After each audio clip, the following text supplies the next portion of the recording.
President Trump fighting back against critics during a fiery Rose Garden news conference where he officially declared a national emergency on the southern border. We're going to be signing today and registering national emergency. And it's a great thing to do because we have an invasion of drugs, invasion of gangs, invasion of people, and it's unacceptable. I could do the wall over a longer period of time. I didn't need to do this, but I'd rather do it much faster.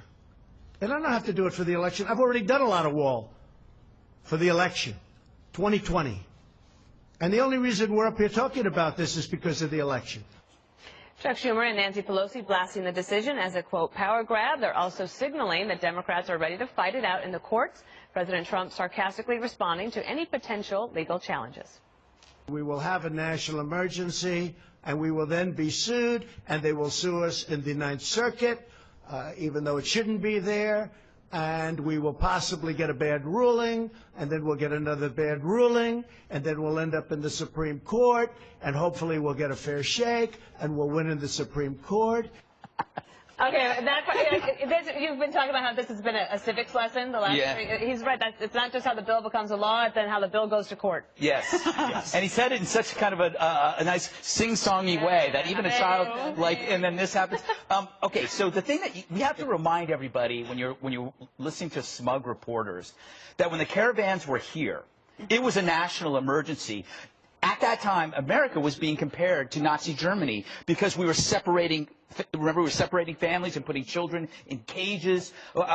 It was a horrifying humanitarian crisis. So you finally get the president to agree that this is an unacceptable situation and we should apply some solutions. And suddenly the Democrats are mocking it. Oh, it's no longer an emergency, even though we said that it was like Nazi Germany just months ago. So for the media and for the Democrats, the caravan is a national emergency until it's no longer visual. So what you're left with are adults trying to solve the underlying issue that led to this crisis, which is, I mean, think about this, whether it is terror or mass shootings, you don't just assume everything is fine when the attack is over. You go back and you figure out how do you prevent that. That's all that's going on right now. And to laugh at this and say it's not a humanitarian crisis, you were the same people screaming bloody murder. That it was. That it was. We have some sound from one of the exchanges with a reporter. You're going to want to talk about this, Pete. Take a listen. What do you say to your critics who say that you are creating a national emergency, that you're concocting a national emergency here in order to get your wall? I asked the angel moms, what do you think? You think I'm creating something? Ask these incredible women who lost their daughters and their sons, okay? Because your question is a very political question, because you have an agenda. No, you get one. You get one. Well, the second question is... Wait, sit down. Sit down. Could you please answer? Sit down. You get one question. Pete, you're sitting. I said the same thing to my kids last night. Sit. I will say, you talked about visuals, Greg? Yeah. The angel moms were the most powerful part of this press conference. He used them in his opening remarks, and then when Jim Acosta tried to come at him and use the stats to talk about the stats, he said, there you are. The left does the emotional visuals so well, so often. And we rarely see that from conservatives or Republicans because we talk stats. No, if you do, they get made fun of. Yeah, they get made fun of. We talk stats, but that visual right there, these are people affected by this.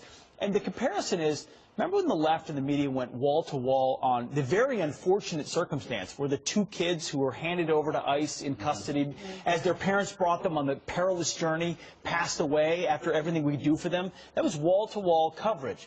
There's almost no coverage other than this channel on these angel moms and these circumstances when illegals go wrong. That's the point the president is making. I think a lot of people watching this feel that viscerally. And did Acosta ask President Obama, Nancy Pelosi, and all the Democrats? Did he stop them and say, you know, is this a manufactured humanitarian crisis when they were all out there calling? There were clips of Obama and Pelosi and all these Democrats calling it and acknowledging that this was a humanitarian crisis. No reporters questioned them on it. They all said, oh, yeah, they want to address it. They want to do something about it. He had no choice but to do this national emergency. This was not my first choice. He did have a choice. I mean, he could have taken the original deal, which was terrible. He could have taken this new bill that's an atrocity, as I said yesterday. But the bottom line is, as I said yesterday also, it's either a national emergency or it's not. And he was in a position now where he felt like there's no movement for me here. I'm not getting any help from Democrats. They're not interested at this point in calling this what it is, which is a national emergency, because to do that would give me a victory in 2020 or would give some credence to what I've been saying. So unless I actually declare this and figure out a way to move some of this money around, I'm not going to get the money for the wall. They're not interested in the barriers. And they put so many obstacles forth in this spending bill that, you know, you can't have this type of wall. You can't have a wall of that type in this place, enabling towns and counties. Can't disrupt the butterflies. What? You can't do anything, essentially. Let me mention one that in my ear, they tell me that just FYI, the House Judiciary Committee has announced that they are launching an immediate investigation into this executive action. They've sent letters to the president to that effect. Let's get your thoughts. You haven't spoken yet. Well, I think the key thing for me is that the Justice Department told him there's a high litigation risk with this strategy. I don't think there's an emergency of any kind. To say there's a humanitarian crisis, well, I guess there was a humanitarian crisis in December. I guess it was a humanitarian crisis 2 years ago. So you don't want to fix it? Let me finish. And so you have a situation where he didn't declare an emergency then. Now, today, and I think this was telling, he says, you know what, I don't need to do this, but I'd rather do it faster. Boy, if I was a lawyer, I'd say, Your Honor, the president said he doesn't need to do this. There's no invasion. There's nobody attacking America. This is not a military When another child situation. dies, you will change your mind. This is a situation where I think it was Ann Coulter, a real conservative, who said the only national emergency is the president is an idiot. And that was that. So now you agree with Ann Coulter. And so this is, She changes her mind every day. but to me, you look at the idea of the national emergency, and what I see is that you guys are saying, well, maybe because you want to support the president. I can appreciate that. No. But I got to tell you something. The Wall Street Journal editorial page, National Review. I could even go on. The number of Republicans in the Senate, including Mitch McConnell, Senate Majority, who tried to get the president to say, don't do this because there's one day going to be President Alexandria Ocasio-Cortez, and boy, you don't want to give her this authority. But you know what? What's great now is I want to hear the Dems tell me that fentanyl is no longer a problem, human trafficking is no longer a problem, gang violence is no longer a problem, sexual abuse is no longer a problem. The Dems are walking into a huge trap. It's already happening. You saw it with Beto. All down. Yeah, no, all you have to do. Can we play that? Yeah, sure. Watch this. If you could, would you take the wall down now? Here. Yes. Like you have a wall. Absolutely. Knock it down. I'd take the wall And down. do you think the city, if there's a referendum here in the city, that would pass? I do. It's cost us tens of billions of dollars to build and to maintain, and it has pushed migrants and asylum seekers and refugees to the most inhospitable, the most hostile stretches of the U.S.-Mexico border, ensuring their suffering and death. Well, that'll come back. Well, no, okay, this is, we talked about this a couple of weeks ago, that if they believe something is immoral, shouldn't you remove the existing immorality? And that is the existing walls. So it's a trap that they've walked into, and now he says yes, and you know who else said yes? Kirsten Gillibrand. Is it Gillibrand or Gillibrand? Whatever. Anyway, the point is, now, Gillibrand, thank you. So the fact is, each one is now going to be faced with this question wherever they go, and they're going to have to, they have two choices. Remove the immorality or side with Trump. It's not a case of Kirsten. It's not a case of of whether the national emergency is now or 2 months ago. The president has said it's an emergency for that long.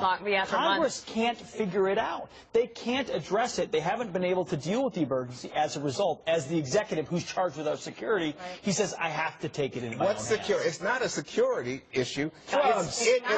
Trafficking. And there's drugs. They're lying about the stats on the board. Let's go. No,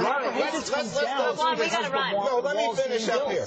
You know, when the president says, oh, this is about drugs, most drugs come through legal ports of entry. When the president says it's about illegal immigration, guess what? Illegal immigration is down substantially, like radically, since 2000. Because of walls. Oh my, no, it's not because no of problems here. And you talk about walls. There are other ways. There's fencing, fencing. You know, to me, it's like you don't want to hear it. Okay. 60 Minutes interview, McCabe admits that his attempt to undermine the president began almost immediately after his boss Jim Comey was fired, and it was, of course, due to Russia. I was speaking to the man who had just run for the presidency and won the election for the presidency, and who might have done so with the aid of the government of Russia, our most formidable adversary on the world stage.